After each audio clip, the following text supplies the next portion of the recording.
بسم الله. الحمد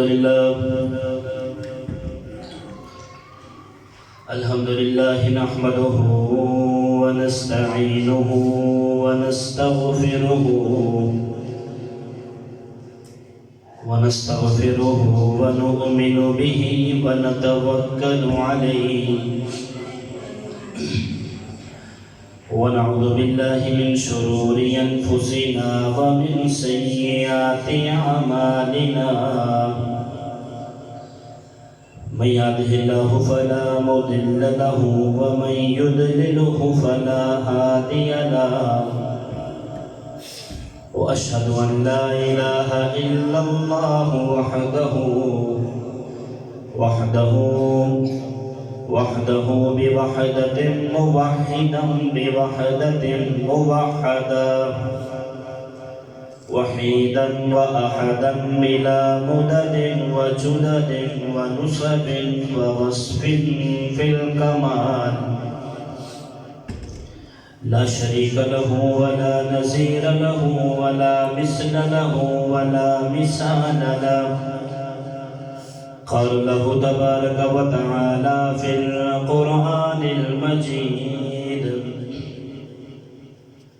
ولنبلونكم بشيء من الخوف والجوع ونقص من الأموال والأنفس والثمرات وبشر الصابرين آمنت بالله صدق الله العظيم وصدق رسوله النبي الكريم ببركته إن الله وملائكته يصلون على النبي يا أيها الذين آمنوا صلوا عليه وسلموا تسليما صلاة والسلام عليك يا رسول الله الصلاة والسلام عليك يا سيدي يا حبيب الله الصلاة والسلام عليك يا سيدي يا نبي الله وعلى آلك وأصحابك يا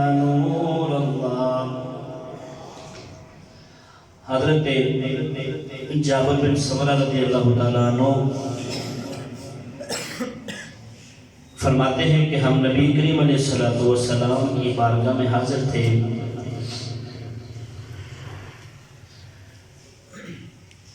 اور بھی صحابہ اکرام تشریف فرما تھے تو نبی کریم علیہ السلام کی بارگاہ میں ہم سارے موجود تھے. تو میں نے عرض کی کہ اے اللہ کے نبی، اللہ رب العالمین کے ہاں سب سے اچھا عمل کون سا ہے؟ نبی کریم علیہ السلام نے ارشاد فرمایا کہ اللہ پاک کے ہاں سب سے جو اچھا عمل ہے وہ ہے کہ سچ بولا جائے اور امانت کا خیال رکھا جائے. حضرت جابر بن سمرہ رضی اللہ تعالیٰ عنہ عرض کرتے ہیں کہ اللہ کے نبی کچھ اور بھی؟ تو نبی کریم علیہ السلام نے فرمایا کہ مجھ پر کثرت کے ساتھ درود پاک پڑھا جائے اور مجھ پر کثرت کے ساتھ درود پاک پڑھنے کی وجہ سے اللہ پاک غربت کو بھی ختم فرما دیتا ہے. تو پتہ چلا ساری سی بات ہے، ہر بندہ ہی پریشان ہے. تو غربت دور کرنے کا ہمیں وظیفہ بھی حدیث کی روشنی میں مل گیا ہے کہ جب بھی کوئی اس طرح کا معاملہ ہو، مشکل ہو کوئی بھی، تو درود پاک پڑھا جائے تو اس سے اللہ پاک آسانی والے معاملات فرما دیتا ہے. تو محبت کے ساتھ پڑھیں الصلاۃ والسلام علیک یا سیدی یا نبی اللہ وعلی آلک واصحابک یا نور اللہ. اعتکاف کے لیے فرما دیں، جب بھی مسجد میں داخل ہو تو اعتکاف کے لیے فرما دیا کریں. اللہ پاک کی بارگاہ میں دعا ہے کہ اللہ العالمین مجھے حق اور سچ کہنے کی توفیق نصیب فرمائے اور میرے منہ سے کوئی ایسا کلمہ نہ نکلے کہ جس کی وجہ سے اللہ اور اس کے رسول صلی اللہ علیہ وسلم کی ناراضگی کا وہ کلمہ سبب بنے. حضرت عظیم الشان میرا جو آج موضوع ہے غربت کی برکتیں، کہ آج کے معاشرے کے اندر غربت کو بہت ہی بڑا بوجھ سمجھا جاتا ہے، کہ ہر ایک بندے کی زبان پر شکوہ شکایت اگر کسی سے بھی آپ پوچھیں گے، چاہے جائے وہ کتنا ہی مالدار ہو، کہ بھائی تیرا کیا حال ہے، وہ یہی کہے گا یار بس غربت میں پس چکا ہوں، میرے پاس تو کچھ بھی نہیں ہے۔ غالباً ایک اللہ کے ولی کے بارے میں پڑھ رہا تھا، آپ کے پاس ایک بندہ آیا اور اس نے آ کر کہا کہ میں مر رہا ہوں بھوکا، میرے پاس کچھ بھی نہیں ہے۔ تو فرمایا کہ تو چاہے گا کہ تیری آنکھ کے بدلے تجھے 10,000 درہم دے دیے جائیں، تو چاہے گا کہ تیرے ایک کام کے بدلے تجھے 10,000 درہم دیے جائیں، تو یہ چاہے گا کہ تیرے پاؤں کے بدلے تجھے 10,000 درہم دیے جائیں، تو یہ چاہے گا کہ تیرے ہاتھ کے بدلے تجھے 10,000 درہم دے دیے جائیں۔ اس نے کہا نہیں، تو فرمایا تو لاکھوں کا مالک ہے، رو پھر بھی رہا ہے۔ سمجھ نہیں گئی بات کی، کہتے جی میں سمجھا نہیں۔ فرمایا تو اللہ کا شکر ادا نہیں کرتا، اللہ تعالیٰ نے تیری آنکھ سلامت رکھی ہے، تیری زبان سلامت رکھی ہے، تو لوگوں کو دیکھتا نہیں ہے، ان کے ہاتھ نہیں ہے، کسی کا پاؤں نہیں ہے، کسی کی آنکھ نہیں ہے۔ تو اگر یہ سب کچھ نہ ہو اور تیرے پاس بے شمار قسم کی دولت ہو تو کوئی تجھے فائدہ ہے؟ کوئی فائدہ ہے؟ تو اللہ کا شکر نہیں کرتا۔ تو حضرت عظیم الشان آج آپ کے سامنے جو موضوع میں نے بیان کرنا ہے وہ غربت کی برکتیں ہیں۔ شکوہ شکایت یہ نا زیب نہیں دیتے ایک مسلمان کو، کہ انسان اگر شکوہ کرے بھی شکایت کس چیز پر کرے، سمجھ سے بالا تر بات ہے۔ اللہ پاک جب خود لاریب کتاب کے اندر ارشاد فرماتا ہے کہ وَلَنَبْلُوَنَّكُمْ بِشَيْءٍ مِّنَ الْخَوْفِ وَالْجُوعِ وَنَقْصٍ مِّنَ الْأَمْوَالِ وَالْأَنفُسِ وَالثَّمَرَاتِ، فرمایا میں آزماؤں گا۔ اگر ایک بندہ دنیا میں آ جاتا ہے تو وہ ایسے ہنسی خوشی اگر دنیا سے چلا جائے یہ نہیں ہو سکتا۔ فرمایا وَلَنَبْلُوَنَّكُمْ بِشَيْءٍ مِّنَ الْخَوْفِ، میں کبھی خوف کے ذریعے اس کا امتحان دوں گا، وَالْجُوعِ، تو کبھی بھوک کی ذریعے اس کا امتحان دوں گا، وَالْجُوعِ بھوک، وَنَقْصٍ مِّنَ الْأَمْوَالِ، تو فرمایا کبھی مال کی کمی کی وجہ سے میں اس کو آزماؤں گا۔ یہ باتیں بیان کرنے کے بعد فرمایا کبھی اولاد کے ذریعے، کبھی مال کے ذریعے، کبھی بھوک کے ذریعے، جب یہ اتنی باتیں پھر کیا ہوا؟ فرمایا جو صبر کر جاتا ہے نا تو وَبَشِّرِ الصَّابِرِينَ، فرمایا پھر ان کو خوشخبری ہی خوشخبری ہے، ان کے لیے پھر خوشخبری ہی خوشخبری ہے۔ وہ انسان کبھی گھاٹے کا مسئلہ کر ہی نہیں سکتا جو اللہ کی رضا میں راضی رہا۔ اسی طرح میں حدیث پاک پڑھ رہا تھا کہ نبی کریم علیہ السلام نے ارشاد فرمایا اللہ پاک فرماتا ہے کہ کچھ مومن لوگ ایسے ہیں کہ میں اگر ان کو مال نہ دوں نا تو ان کا ایمان مکمل نہیں ہو سکتا، وہ ایمان میں متزلزل ہو سکتے ہیں، مطلب وہ کسی اور یعنی اعتراضات پر بھی آ سکتے ہیں۔ اور کچھ غریب ایسے ہیں کہ اگر میں ان کو مال دوں نا تو وہ بھی اسلام سے بے رغبتی اختیار کر سکتے ہیں، کیونکہ کبھی کبھی مال فتنہ بنتا ہے تو کبھی کبھی اولاد فتنہ بنتا ہے۔ اب میرے شیخ طریقت امیر اہل سنت فرماتے ہیں کہ جو ہوتا ہے نا غریب، وہ فائدے میں ہے، غریب فائدے میں ہے، وہ اس وجہ سے فائدے میں ہے کہ غریب جو ہوتا ہے نا اس کو تو نہ سامان چوری ہونے کی فکر ہے، غریب کو نہ سامان چوری ہونے کی فکر ہے اور نہ اس میں یہ فکر ہے کہ میں نے حج بھی کرنا ہے، میں نے زکوٰۃ بھی دینی ہے، کیونکہ یہ حج زکوٰۃ یہ ساری چیزیں یہ کس کے لیے؟ مالداروں کے لیے۔ کس کے لیے؟ یہ مالداروں کے لیے۔ تو اسی وجہ سے ہمیں بھی ذرا احتیاط کرنی چاہیے بولتے ہوئے کچھ ہمارے منہ سے ایسا کلمہ نہ نکل جائے کہ جس کی وجہ سے اللہ پاک ناراض ہو جائے، کیونکہ مالک وہ ہے۔ سوچنا چاہیے، بس یہ مثالیں بچوں کو دی جاتی ہیں۔ اب دیکھیں نا بچے کا کہیں کہ دیکھیں ہمیں کہتے ہیں کہ وہ کافر بڑے خوش ہیں، وہ دوسروں کو دیکھا جائے بڑے خوش ہیں۔ اللہ کے بندے ہمارے پاس سب سے بڑی جو دولت ہے وہ ایمان کی دولت ہے۔ ایمان سے بڑھ کر خدا کی عزت کی قسم کچھ بھی نہیں ہے۔ دیکھیں نا اب جب انسان ایک بچہ دنیا میں آتا ہے تو اس کے جسم پر کپڑے بھی نہیں ہوتے، تو وہ کس چیز پر میں گمانڈ کروں یا کس چیز پر آپ یہ کہہ سکتے ہیں کہ نہیں جی سارا کچھ ساڈا ہی ہے؟ نہیں، ہمارا کچھ بھی نہیں ہے، ہمارا کچھ بھی نہیں ہے۔ اس طرح ذات عظیم و شان منقول ہے کہ نبی کریم علیہ السلام کی بارگاہ میں فقراء کی طرف سے ایک قاصد آیا، فقیروں کی طرف سے، فقراء کی طرف سے ایک قاصد آیا۔ نبی کریم علیہ السلام کی بارگاہ میں حاضر ہوا اور حاضر ہو کر عرض کرنے لگا کہ اللہ کے نبی، میں فلاں جگہ سے آیا ہوں، میں کئی فقیروں کا قاصد بن کر آپ کی بارگاہ میں آیا ہوں، فقراء کا، تو آپ کچھ ارشاد فرما دیجئے۔ میرے مصطفیٰ نے فرمایا تمہیں بھی میں خوش آمدید کہتا ہوں، اور جنہوں نے تجھے بھیجا میں ان کو بھی بڑا پیار کرتا ہوں، بڑی میں ان سے محبت کرتا ہوں، آؤ بیٹھو۔ وہ بیٹھا تو اس نے سوال کیا کہ اے اللہ کے نبی، یہ تو ارشاد فرمائے کہ فقیر لوگ یہ کہتے ہیں کہ جو مالدار ہیں، مالدار پیسے والے، وہ ہم سے ہر معاملے میں آگے بڑھ جاتے ہیں، وہ اگر بیمار ہوتے ہیں تو صدقہ و خیرات کر کے، وہ جناب والا اپنا صدقہ دے کر خیرات دے کر اللہ کی بارگاہ میں بڑے مقبول و منظور بن جاتے ہیں۔ اگر ان کو کسی قسم کی مشکل ہو تو وہ اللہ کی راہ میں دولت دے کر اس مشکل سے کنارہ کش ہو جاتے ہیں۔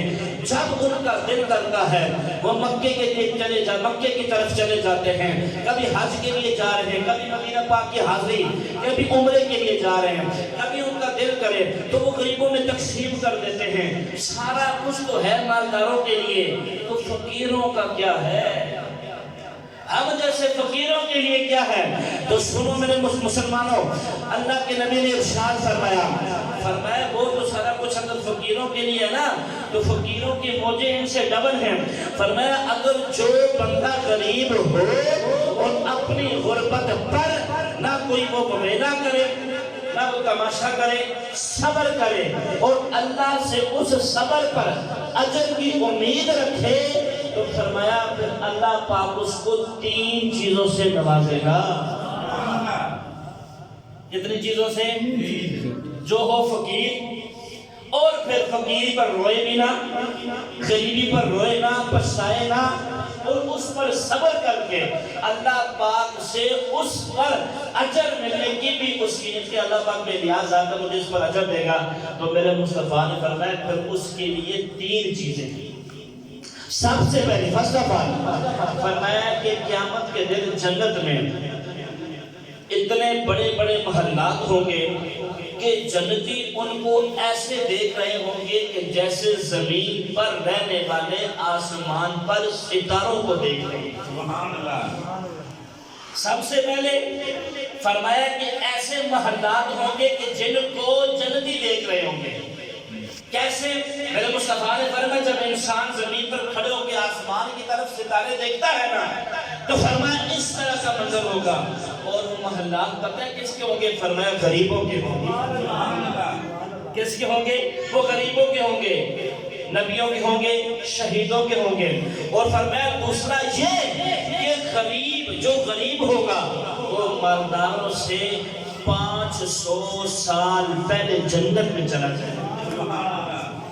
جو فقیر ہوگا، جو غریب ہوگا، وہ 500 سال پہلے وہ مالداروں سے وہ جناب اللہ پہلے جنت میں چلا جائے گا۔ پھر نبی مصطفیٰ نے فرمایا یہ جو کلمہ سبحان اللہ والحمدللہ ولا الہ الا اللہ واللہ اکبر، فرمایا یہ اگر فقیر کہے نا فقیر، اور اگر اس کے بدلے میں مالدار کہے تو مالدار 10,000 درہم بھی خرچ کرے، 10,000 درہم، لیکن جو یہ کلمہ کہنے کی وجہ سے غریب کو نیکیاں ملتی ہے، مالدار کو نہیں۔ اب آپ بتائیں آپ کیا چاہتے ہیں؟ اب آپ بتائیں کہ آپ کیا چاہتے ہیں؟ انسان اب غریبی ہے، کھانا ملتا ہے کہ شکر ہے، کھانا مل گیا الحمدللہ کا ہر حال میں شکر ادا کرنا چاہیے۔ جب یہ یہاں سے یہ تین باتیں لے جا کر نہ وہ بندہ جب واپس لوٹا قبیلے کی طرف، وہاں پر فقراء بیٹھے تھے تو انہوں نے کہا جی میرے مصطفیٰ کریم علیہ السلام نے فقیروں کی یہ شان بیان کی، تو سب نے ہاتھ کھڑے کر کہا رضینا، ہم سب ہی راضی ہیں، ہم سب ہی راضی ہیں۔ لیکن اللہ فرماتا ہے، یہ تو حدیث پاک ہے، فرمایا کہ تم لوگ نا یتیم کی عزت نہیں کرتے، کلا بل لا تکرمون الیتیم، تم یتیم کی، فقیر کی، تم مسکین کو کھانا نہیں کھلاتے، ولا یحض علی طعام المسکین، تم مسکین کو کھانا نہیں کھلاتے۔ میں اللہ کے ولی کے بارے میں پڑھا تھا، کہتے ہیں کہ وہ ان کے پاس ایک مرید آیا، مرید نے آ کر کہا کہ میری 6 بیٹیاں ہیں، میں بڑا غریب ہوں، آپ کے لیے میری پیغام ہے کہ غریبوں کی دل کھول کر مدد کیا کریں، اللہ کی رضا کی خاطر، کسی کو دکھانے کی خاطر نہیں۔ میں بڑا غریب ہوں لیکن میری 6 بیٹیاں ہیں، اب ہر ایک کی شادی پر 1000 درہم کا خرچہ ہے۔ کتنا خرچہ ہے؟ 1000 درہم کا۔ آپ نے فرمایا اللہ کا خیر کرے گا۔ شرف الدین رحمت اللہ علیہ، یہ اللہ کے ولی تھے، عاشق شرف الدین رحمت اللہ نے فرمایا کہ اللہ کا خیر کرے گا، وہ دعا کرتے ہیں۔ اتفاق کی بات ایسے، وہ جو سائل تھا نا سوال کرنے والا، وہ مرید تھا ان کا، لیکن اس کے ساتھ کچھ ہی فاصلے پر ایک مکان تھا جو یہودی کا تھا۔ اب اس کے پاس بڑا پیسہ تھا، بڑا مالدار تھا، وہ بڑے ٹان پر شام سے رہتا تھا۔ اس نے کہیں سب کو بلا لیا کہ یا تو کیا وہ پیر کے پاس جاتا ہے، تو تو ادھر میرے پاس آ، تجھے جو کچھ چاہیے تو یہ دیکھ میرے پاس کتنی دولت ہے، گائیں ہیں، کھیت ہیں، محلات ہیں، نوکر چاکر ہے، سب کچھ میرے پاس ہے، تو میں تو کسی کو بھی اپنے یہاں غلام رکھ سکتا ہوں۔ تو اس نے کہا جی میرے پیر نے کہا ہے کہ اللہ پاک خیر کرے گا، کسی صورت میں بھی تمہاری بیٹی کی شادیاں ہو جائیں گی۔ تو اس نے کہا کہ اگر تمہارا پیر شیخ شرف الدین رحمت اللہ علیہ میرے پاس آ جائے، 6 سال تک میرے وہ بکریوں اور گائیں کو چرائیں، تو اس کے بدلے میں 6000 درہم تجھے دے دوں۔ چڑھ گیا غصہ بھائی اس کو کہ تیری ہمت کیسی میرے پیر کے بارے میں ایسی گفتگو کرنے کی، غصہ چڑھ گیا، غصہ آ گیا، بات پھیلتی آپس میں لڑائی ہو گئی، گفتگو کرتے کرتے غصے میں وہ بات زیادہ پھیل گئی، کرتے شیخ شرف الدین رحمت اللہ علیہ کے پاس یہ بات پہنچ گئی۔ آپ رات میں آپ نے سجدہ وغیرہ کیا، رات کا ٹائم تھا، سر پہ وہ باندھا کپڑا وغیرہ سے لوگ باندھتے ہوتے ہیں، جیسے آپ نے یہ باندھا ہوا ہے، ایسے انہوں نے رومال باندھا اور چلے گئے سیدھا اس یہودی کے گھر میں، دستک دی، کہا جی کون؟ کہا جی میں آیا ہوں، میں نے سنا تھا کہ اگر میں آپ کے ہاں 6 سال تک مزدوری کروں تو آپ 6000 دینار دیں گے؟ تو اس نے کہا جی ہاں، اس میں تو کوئی مذائقہ نہیں ہے۔ کہا جی پھر میں حاضر ہوں۔ یہ وہ پیر صاحب کہہ رہے ہیں، اللہ کے ولی کہہ رہے ہیں میں یہاں پر تیرے باغ میں مزدوری تیری گائیں چرانے کے لیے، تیری بکریاں چرانے کے لیے میں حاضر ہوں۔ اس نے کہا جی اگر میں یہ تحریر پہلے ہوتا تو تحریری صورت میں اگر لکھ دیا جائے، اسٹامپ پیپر تو ابھی بھی بنا ہے۔ تو انہوں نے کہا جی ٹھیک ہے جاؤ کرو ان کو۔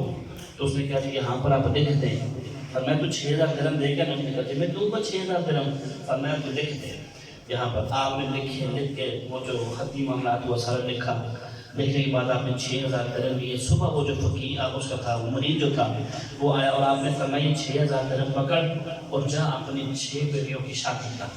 سبحان اللہ، 6 بیٹیوں کی شادی کر۔ آپ فرماتے ہیں کہ میں نے ایسا کیا، وہ چلے گئے۔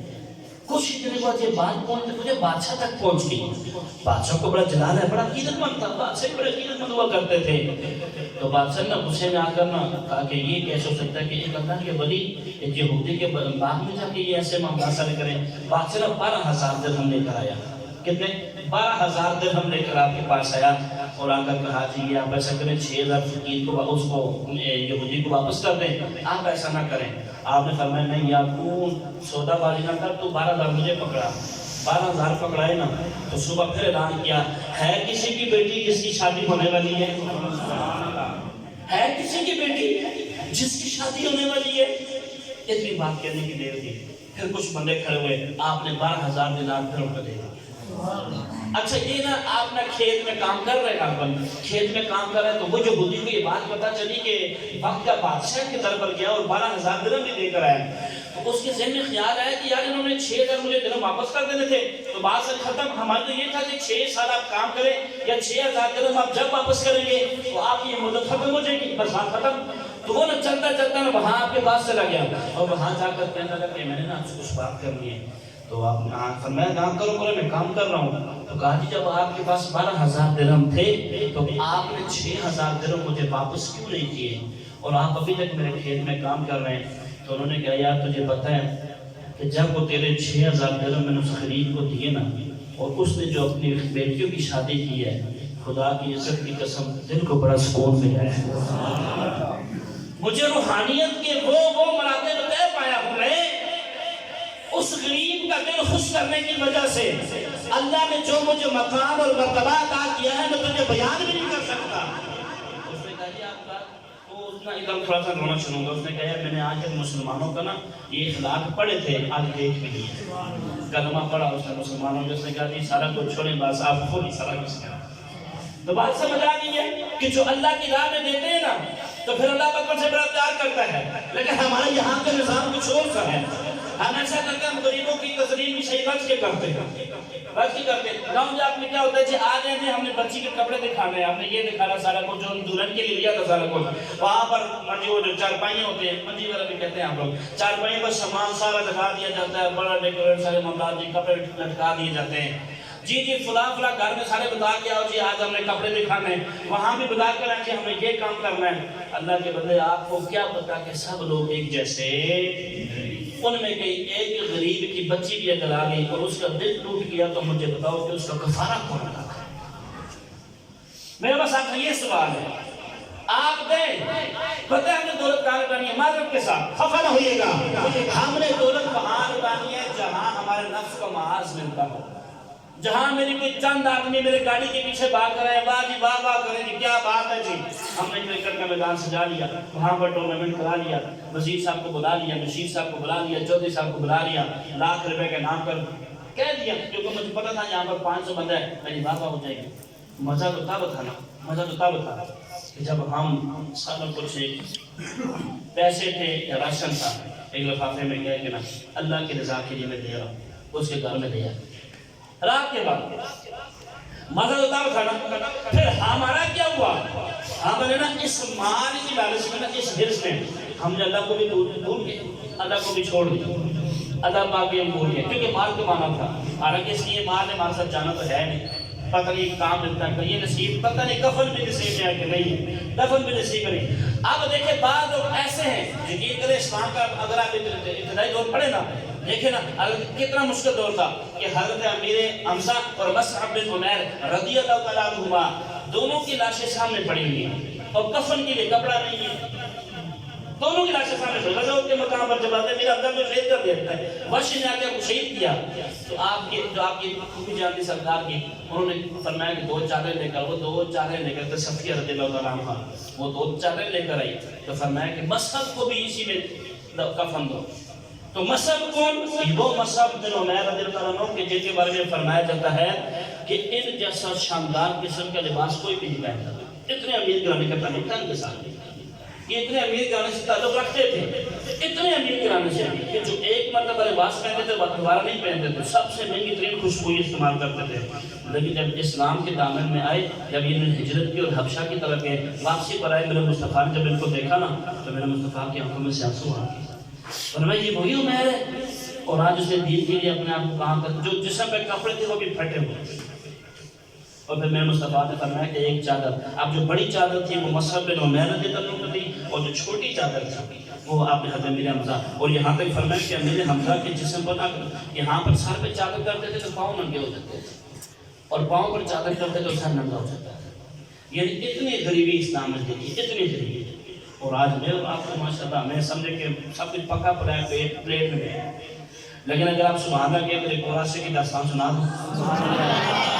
اب ہم تو نہ سارا کچھ دیکھیں نا امیر لوگ چھوڑ کے غربت کی طرف آ رہے ہیں اللہ کی رضا کے، اور ہم کیا کرتے ہیں، ہم غریب کہتے ہیں سے قریب ہوتا جا رہا ہے، امیر امیر سے امیر ہوتا جا رہا ہے، صحیح محاورہ ہی ہے، لیکن میں ایک دفعہ سوچ رہا تھا کہ غریب غریب کیوں ہو رہا ہے، امیر امیر کیوں ہو رہا ہے؟ امیر کیوں تو صدقہ خیرات کر دیتا ہے، غریب کہتا ہے میں چاہیے بڑا غریب ہوں، پھر وَلَنَبْلُوَنَّكُمْ بِالشَّيْءِ مِنَ الْخَوْفِ وَالْجُوعِ، ہمیں آزمائش بھی تو آنی ہے نا، پھر ہمیں آزمایا بھی تو جائے گا۔ اللہ عظیم و تشم اسی طرح ایک علاقہ ہے جس کا ایران کا علاقہ ہے، اصفہان اس صوبے کا نام ہے، حیہ الیہ اس وادی کا نام ہے، وہاں پر ایک بندہ ہے جو سامنے آگ کو لگاتا ہے اور آگ کو لگا کر اس کی پوجا پاٹ کرتا ہے، عبادت کرتا ہے، کرتے کرتے اس کے منہ سے لفظ نکل گیا کہ اے آگ مجھے بڑا مالدار ہوں، بڑا چودھری ہوں، بڑا پیسہ ہے میرے پاس، مجھے ایک بیٹا تو دے۔ بیٹا تو دینا اللہ نے تھا، بیٹا تو دینا اللہ نے تھا۔ اب جب اس نے یہ بات کی تو اس کی دعا قبول ہو گئی، اس کو اللہ پاک نے بیٹا دے دیا۔ بیٹا پیدا ہوا، بیٹا پیدا ہونے کے بعد تھوڑا سا بڑا ہوا تو یہ اپنے ساتھ لے جاتا ہے کہ ایک دن یہ کہیں چلا گیا تو اس نے کہا کہ بیٹا تو ایسا کر کے ایسے بیٹے کو آگ جلا دیتا کہ یہ آگ ہے تو اس کے سامنے بیٹھ اور اس کی عبادت کر، یہ تیرا خدا ہے۔ اب بیٹے کو کیا پتا، بیٹے کا نام رکھا ماں باپ، بیٹے کا نام رکھا ماں باپ، تو کہا کہ بس اس کی پرستش کری جا، عبادت کری جا۔ باپ نے نہیں جانا تھا، اس نے کہا کہ بیٹا میں کچھ دنوں کے لیے جا رہا ہوں، تو ایسا کر کے نا تو یہاں پر یہ میری نے کہتے والا سارا کچھ دیکھ، سارا تمہیں نا کہیں باہر جا رہا ہوں، میں کہا ٹھیک ہے آپ چلے جائیں۔ بیٹا نا کھیت کے نکلا کہ جا کے میں دیکھوں ذرا ملازم کام کر رہے ہیں کہ نہیں کر رہے ہیں، تو راستے کے اندر نا اسے نا وہ جو ٹلیاں وغیرہ ہوتی ہیں گرجا گھر کے اندر ان کی آواز آئی، تو یہ جا کے سیڑھیوں پہ بیٹھ گیا۔ یہ بچہ سیڑھیوں پہ بیٹھا تو پھر دوسرے دن آیا تو یہ اندر پادری کے ساتھ جا کر اس بچے نے عبادت کرنا شروع کر دی۔ جب 3-4 دن کے بعد اس کا باپ واپس آیا تو باپ کو بڑا غصہ آیا، جب پتہ چلا کہ وہ تو کھیتوں میں آئے ہی نہیں ہیں تو بچہ سچا تھا، بچے بن کے سچے ہوتے ہیں، بچے کے منہ پر چپیڑ ماری کہ تو کہاں گیا ہے، تو اس نے کہا جی یہ ہمارے خدا سے نہ ان کا خدا زیادہ بہتر ہے، میں تو خدا کی تلاش میں گیا ہوں، ہمارے خدا سے ان کا خدا بہتر ہے۔ پھر دپڑ مارا، کیا کیا، بچے کو زنجیروں میں باندھ دیا، بچے کو زنجیروں میں، چودھری کا بچہ ہے، امیر کے بھی باپ کا بیٹا ہے، زنجیروں میں باندھ دیا۔ اب کچھ عرصے بعد انہوں نے اس پادری کو پیغام بھیجا کہ یار میں نا میرے ساتھ یہ معاملہ ہوگا، تو ایسا کر کے نا مجھے نا اللہ سے ملانے کے لیے ایک طریقہ بتا۔ اس نے کہا جی آپ ایسا کریں، آپ شام کی طرف چلیں۔ اب یہ بچہ ماں کا پیار، باپ کا پیار چھوڑ کر شام کی طرف سفر راہ باندھ لیتا ہے۔ جب شام میں جاتا ہے وہاں پر ایک پادری کے پاس رہتا ہے، بڑی اس کی خدمت کرتا ہے، وہ کہتا ہے تو میری خدمت کر، میں تجھے اللہ سے ملا دوں گا۔ یہ بچہ وہاں پر بڑی خدمت کرتا ہے، بڑی خدمت کرتا ہے، ماں باپ خدمت۔ جب اس وقت وہ مرنے کے قریب ہوتا ہے پادری، تو یہ بچہ اسے کہتا ہے جی کہ اب تو اللہ سے ملا دو۔ اس نے کہا کہ میں تمہیں نہ ایسا کرتا ہوں، تم چلے جاؤ موصل، اور موصل جا کے نہ وہاں پر تمہیں وہ جو پادری ہوگا وہ تمہیں اللہ سے ملا دے گا۔ یہ بچہ وہاں سے سفر کرتے کرتے موصل میں جب جاتا ہے، جب موصل میں جاتا ہے تو وہاں کا جو پادری ہوتا ہے وہ ذرا دنیا دار زیادہ ہوتا ہے، وہ دنیا کے اس سے حوث اور لالچ بڑی ہوتی ہے، وہ لوگوں سے سونا یہ چیزیں لے کر نہ وہ زمین کے اندر نہ وہ کھوتا جاتا اور پھر چھپاتا جاتا، خزانہ چھپاتا جاتا۔ جب یہ مرا تو جب اس کی قبر کھودی گئی تو نیچے نہ سونے کی دینے والا نکلی، تو یہ ماں باپ نے کہا کہ یہ بندہ نہ صحیح نہیں تھا، یہ لالچ تھا، حرص رکھتا تھا، یہ صحیح لوگ نہیں۔ انہوں نے کیا کہ اس پادری کی لاش کو لٹکا دیا، لیکن وہ چاہتے تھے اسے مرنے سے پہلے پھر بتا دیا تھا کہ تو ایسا کر، تو نہ اموریا چلا جا۔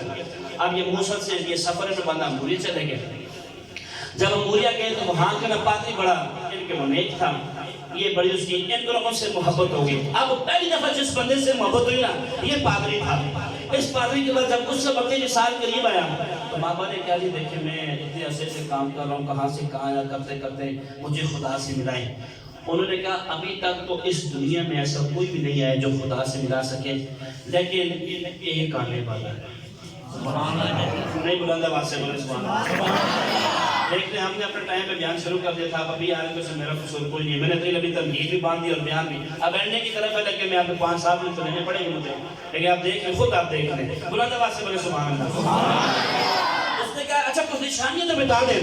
ہاں اس نے کہا نشانیاں میں یہ بتاتا ہوں کہ وہ کھجوروں کا شہر ہوگا، کھجوروں کا شہر ہوگا، ٹھیک ہے جی۔ وہ بندہ کیا صدقہ وہ جو ہوگا، وہ شخصیت ہوں گی، وہ صدقہ قبول کریں، صدقہ نہیں کھائیں گے لیکن ہدیہ قبول کر لیں گے، اور ان کے دونوں شانوں کے درمیان مور نبوت۔ اب اس بچے کے اندر وہ کشش پیدا ہوئی، اس نے کہا جی آپ کو یہ بڑا پریشان تھا کہ میں کہاں سے ڈھونڈوں، مجھے پتہ نہیں وہ جگہ کون سی ہے۔ اب یہ کشمکش میں کہتے ہیں جب نیت صاف ہو تو منظر بھی آسان ہو جاتی ہے، نیت صاف ہو تو انسان پہاڑ کو بھی نا ریزہ ریزہ کر کے گزر جاتا ہے۔ نیت صاف ہو، فجر میں جانا ہے، ٹھنڈا پانی نہیں ہے، مجھ سے پانی نہیں، میں نماز پڑھ نہیں سکتا، پانی بہت ٹھنڈا ہے، نیت صاف نہیں تھی، اچھا سو جاؤ۔ اگر نیت صاف ہوتی تو وقت سے بھی وضو کرنا پڑتا تو بنا کر کے مسجد میں آ جاتا ہے۔ پر کیا یہ گفتگو چل رہی تھی تو اس نے کیا کیا، بچہ بڑا پریشان، اب کرتے کرتے نا ایک طرح سے بیٹھا ہوا تھا تو قافلے میں کچھ دو لوگ آ گئے، قافلے میں کچھ لوگ باتیں کرنے شروع ہوئے اور باتیں کرتے کرتے کہنے لگے یار اس دفعہ نا کھجوری بڑی اچھی پکی ہے، اس دفعہ مدینے کی کھجوریں بڑی اچھی، بڑی زبردست قسم کی کھجوریں پکی ہیں۔ بس بچے کے کام میں یہ بات پڑھنی تھی، بچہ قریب آ گیا، بچہ قریب آ کر کہتا ہے جی وہ کہاں پر ہے؟ تو کہا بچے تم نے کیا کرنا ہے؟ کہا جی میں اللہ کی تلاش میں نکلا، میں خدا کی تلاش میں نکلا ہوں۔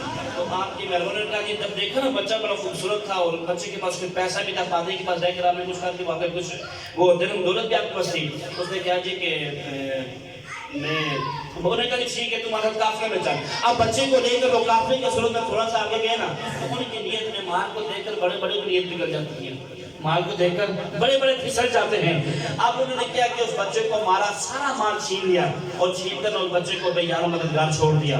اب کیا کیا، چھوڑا نہیں، انہوں نے کیا کہ اس بچے کو منڈی میں لے گئے اور بچے کی بولی لگا دی کہ جو اس غلام کو خریدنا چاہتا ہے خریدے۔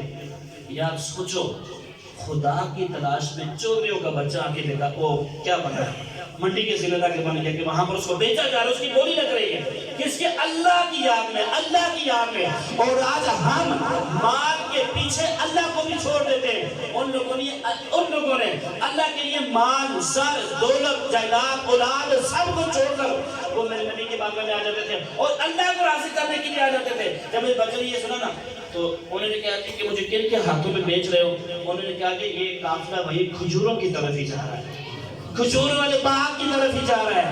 انہوں نے اس نے کہا یا اللہ تیرا کتنا شکر ہے، تیری کتنی حمد و ثنا بیان کروں، یا اللہ تو بے نیاز ہے، اگر مجھے بیچا بھی ہے تو کھجوروں والوں کے ذریعے بیچا ہے جہاں پر میں نے جانا تھا۔ اب انہوں نے بچے کو ساتھ کیا، قافلہ چلتا چلتا مدینے پہنچ گیا۔ نہیں اور بلند آواز سے بولے سبحان اللہ۔ اب یہ قافلہ میں اس لیے جب نظر پڑی نا کھجوروں پر، اب بڑی ہری بڑی کھجوریں تھی، بڑی کمال کی کھجوریں تھی، کھجوروں پر یہ ماں باپ کی نظر پڑی نا تو بابا بڑا خوش ہوا۔ تو کھجوریں نا اب اس کی ڈیوٹی کیا لگی کہ تم اچھی اچھی کھجوریں ساری نا پیکٹ بناؤ، جسے پیکٹ بنائے جاتے نا، یہ تقسیم یہ ہم نے سیل کر رہی ہے ممنا سر، یہ تم اس طرح کے پیکٹ بناؤ۔ انہوں نے کہا جی ٹھیک ہے۔ کچھ ہی عرصہ نا یہ اب اوپر چڑھتے تھے، کھجور کے درخت آپ کو پتہ ہے بہت زیادہ لمبا ہوتا ہے، وہاں پر جا کر یہ ایسے دیکھتے رہتے تھے کہ کہاں سے خوشبو آئے گی، کہاں سے خوشبو آئے گی، کہاں سے وہ نظارے دیکھے جائیں گے۔ بابا کہتے ہیں کچھ ہی عرصے کے ٹائم گزرا، اس کا چچا زاد بھائی یا اس کا بھائی آیا اور کہتا ہے کہ تجھے پتا ہے مقام ابوا پر ایک شخص آیا، ایک آدمی آیا جو اپنے آپ کو اللہ کا نبی کہتا ہے۔ بابا کہتا ہے میرے میں کہاں شہرنے شروع ہو گئی کہ مجھے نہ میری جسم کے کب کبھی تاری ہو گئی، اور ساتھ ہی اس نے یہ کہا کہ وہ کہتا ہے کہ میں اللہ سے ملانے آیا ہوں۔ بابا کہتے ہیں کہ سبوں نے مجھے ایسے لگا کہ میں اوپر سے گرا نیچے آ گیا، میں سب کچھ بھول گیا۔ بابا کہتے ہیں جب نہیں سنا میں آگے بڑھا، میں کہا دوبارہ بات یہ کرو، یہ تم کیا بات کر رہے ہو؟ اس نے کہا تم غلام ہو، اپنے کام سے کام رکھو، پیچھے ہٹ جاؤ، جاؤ میں اپنا کام کرنے دو۔ اب انہوں نے دھپڑ مارا اس کو، کہ ماما بڑا خوش ہوا۔ اس نے کہا تھا آج تک دھپڑ کھا رہا تھا کسی اور وجہ سے، لیکن آج دھپڑ کھایا کسی اور وجہ سے۔ کہاں کہ دھپڑ کھانے کا مزہ ہی اپنا تھا۔ کچھ عرصے ماں باپ کی شام کو ڈیوٹی ختم ہوئی، کچھ اس نے کھجوریں دی، اب تھا آزمائش کا وقت۔ ماں باپ نے کہا جی میں کچھ کھجوریں دیتا ہوں، کھجوریں لی کی بڑی اچھی بڑی پیاری کھجوریں لی اور جا کے میں ایسے گیا۔ وہ کہتے جی مجھے پتہ لگا یہاں پر نہ کوئی آئے ہیں جو کہتے ہیں میں اللہ کا نبی ہوں، تو وہ کون ہیں؟ تو ایسے نے اشارہ کرتے کرتے ایک صحابی نے کہا جی وہ جو سامنے۔ جیسی ماں باپ کی نظر پڑی،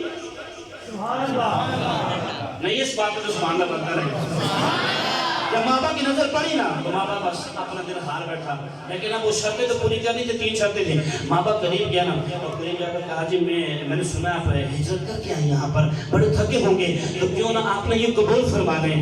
تو میرے مصطفیٰ صدقے کی تھی وہ، تو میرے مصطفیٰ نے فرمایا، انہوں نے کہا یہ صدقے کی کھجوریں تو میں آپ کو پیش کرتا ہوں۔ میرے مصطفیٰ نے فرمایا ابو بکر ادھر آؤ، یہ ساری تقسیم کر دو، لیکن میرے مصطفیٰ نے خود تناول سارا جہان ان کے صدقے کے جڑیوں کے ٹکڑوں پر یہاں پلنے والے ہیں. تو میرے مصطفیٰ نے وہ ایک نشانی تو ہو گئی پوری. اب دوسری نشانی بھی انہیں دیکھنی تھی کہ وہ ہدیہ قبول کر لیتے ہیں. بابا کہتا ہے میں رات کے انتظار صبح کے انتظار کر رہا تھا. صبح کا انتظار ہوا پھر میں کچھ کھجوریں بڑی سڑی کھجوریں میں لے کر چلا گیا. وہاں پر جا کے میں نے کہا جی یہ نا میری طرف سے تحفہ ہے. سب سے پہلے سونے نے کھائی ہے, سب سے پہلے میرے مصطفیٰ نے کھائی ہے. کھجور کھانے کے بعد ماتا کہتا ہے اب تو کام بڑھتا جا رہا ہے. دو باتیں تو پوری ہو گئی, اب تیسری کا انتظار تھا کہ مہر نبوت دو نشانوں کے درمیان ہے. بابا کہتے ہیں میں انتظار کرتا رہا. جہاں پر آج مسجد نبی ہے وہاں پر کسی کا جنازہ تھا.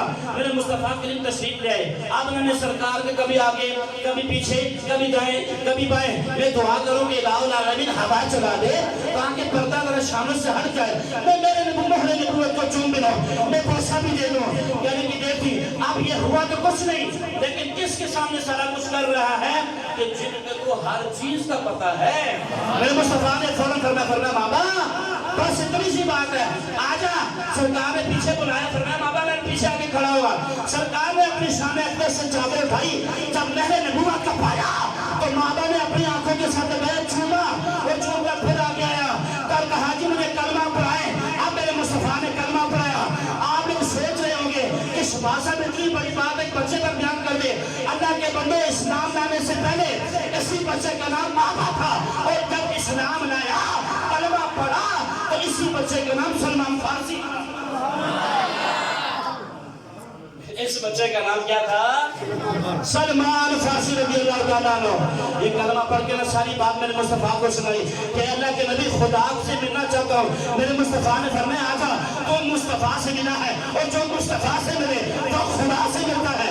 اتنے کہنے کے بعد ماں باپ رونا شروع ہو گیا. حضرت سلمان فارسی رونا شروع ہو گئے. میرے مصطفیٰ نے فرمایا روتے کیوں ہے؟ کہا جی بڑی مشکل رہی ہے, بڑی مشکلات دیکھی ہیں, بڑی مشکلات دیکھی ہیں, بڑی مشکلات دیکھی ہیں. پر گیس کلمہ پڑھ کے جب اسلام لائے اور یہاں پر بیٹھے, میں جب غزوہ خندق کا مقام آیا تو سرکار نے فرمایا کافروں کے بارے میں کیا تدبیر کی جائے. تو کسی نے کہا جی یہ کرو, کسی نے کہا وہ کرو. آپ نے فرمایا ہمارے ایران میں ایسے ہوتا تھا کہ خندق کھودی جاتی تھی, تو کیوں نہ ہم اس خندق کو کھود دیا جائے. تو کہا جی سب سے بہترین حل ہے. تو فرمایا پھر دو ٹولے بن جائے, ایک ادھر ہو جائے ایک ادھر ہو جائے, مہاجرین ادھر ہو جائے انصار ادھر ہو جائے. اب حضرت سلمان فارسی چلے تھے فارس سے, اب ادھر سے مہاجرین ہے ادھر سے انصار ہے. تو مہاجرین کے سلمان ہمارا ہے,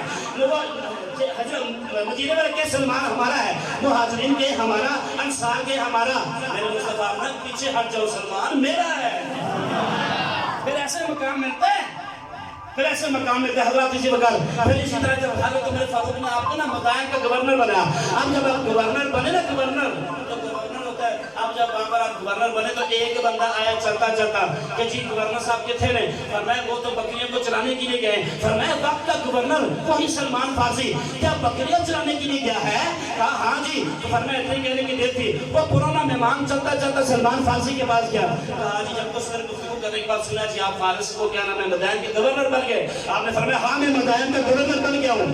کہا جی گفتگو کرنے کے بعد کہا جی مجھے بھوک بڑی لگی ہے. اور فرمایا بس اتنی سی بات ہے. کہا جی مجھے پیاس بھی لگی ہے. فرمایا بس اتنی سی بات ہے. ایک پرندے اڑ رہے تھے, آپ نے اشارہ کیا, پرندہ اڑتا اڑتا قدموں میں آ گیا. ادھر سے ہرن جا رہا تھا, آپ نے اشارہ کیا, ہرن چلتا چلتا قدموں میں آ گیا. فرمایا کچھ اور؟ وہ بندہ بڑا حیران ہو, کہتے جی اتنا مقام.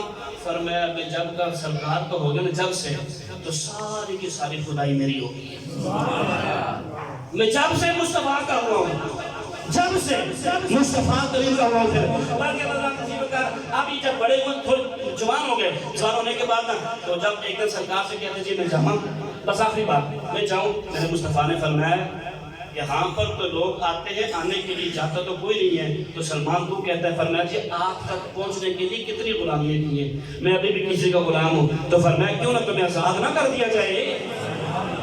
فرمایا جو اپنے آقا سے کہو کہ بتاؤ جی کہ کیا نام ہے, کیا قیمت ہو. آقا کو پتا تھا بندہ بڑا ایماندار ہے, ایسے بڑے کم ہی ملا کرتے ہیں. اس نے کسی سے مشورہ کیا, بڑے دانشور سے مشورہ کیا کہ میں اس بندے کو اپنے ہاتھ سے نہیں جانے دیتا, اب تم بتاؤ کہ میں کیا کروں. تم ریٹ اتنا لگاؤ کہ کچھ خرید بھی نہ سکے. اور اسے کیا پتا خریدار ہیں دو جہاں کے آقا, جن کے اشاروں پر تو چاند چلے, جن کے اشاروں پر سورج واپس آ جائے. جن کے اشاروں پر پوری کائنات کا نظام چلے. انہیں کیا بتا؟ اس نے کہا جی کیا نہیں. اس نے کہا کہ آپ ایسا کریں نا 40 روپیہ چاندی، کچھ سونا اور کچھ نہ کھجور سے لبریز لدے ہوئے نا، یعنی مجھے پاک چاہیے. اب اس کو پتا تھا اگر چلو سونا بھی مل جاتا، چاندی بھی مل جاتی ہے، کھجور تو اتنی جلدی اگتی نہیں ہے. اس نے کہا جب میرے مصطفیٰ کے بارگاہ میں گئے نا تو کہا کہ اللہ کے نبی یہ معاملہ ہے. سرکار کرنا بس اللہ کے نبی اتنا کچھ کھجور فرمایا بس اتنی سی بات ہے. میرے مصطفیٰ نے فرمایا اچھا تم ایک ہفتے کے اندر تم آزاد ہو جاؤ گے. اب وقت اس پر پیچھے دن رہ گئے، 5 سے 6 دن رہ گئے. سرکار اب تو سلمان فارسی بڑے پریشان کہ اللہ کے نبی میں آزاد ہوں گا بھی کہ نہیں ہوں گا.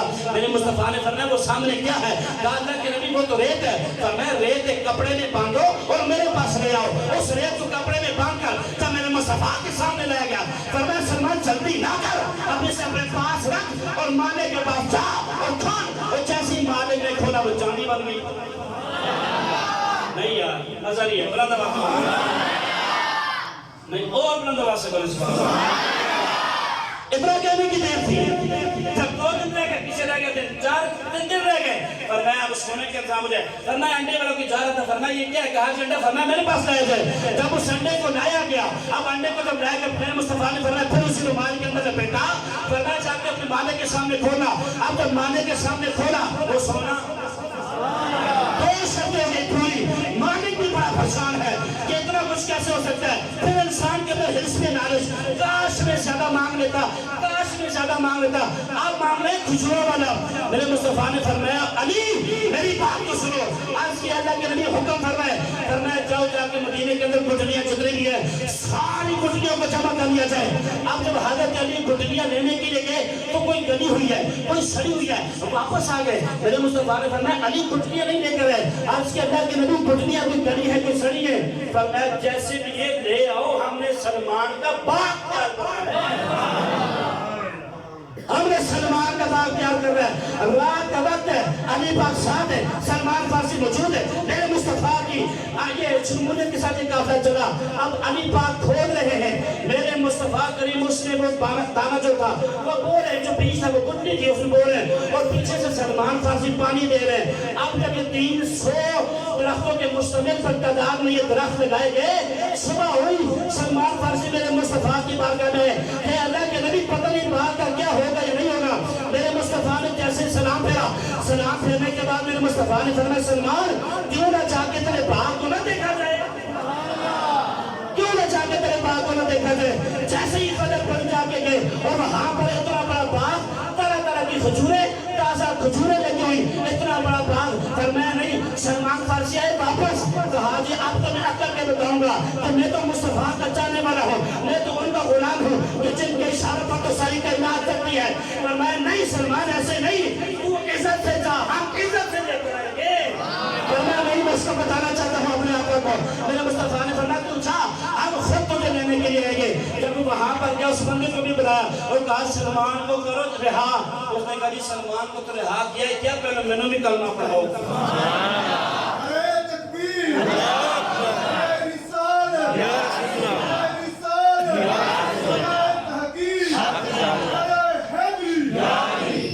میں وہ تو بات کی بات ہے پہلے مجھے بھی کلمہ پڑھائیں. حضرت سے جی وہ کلمہ پڑھ کے مسلمان ہو گیا. تو غربت میں خدا کی قسم اللہ کی بڑی کرم نوازی ہے.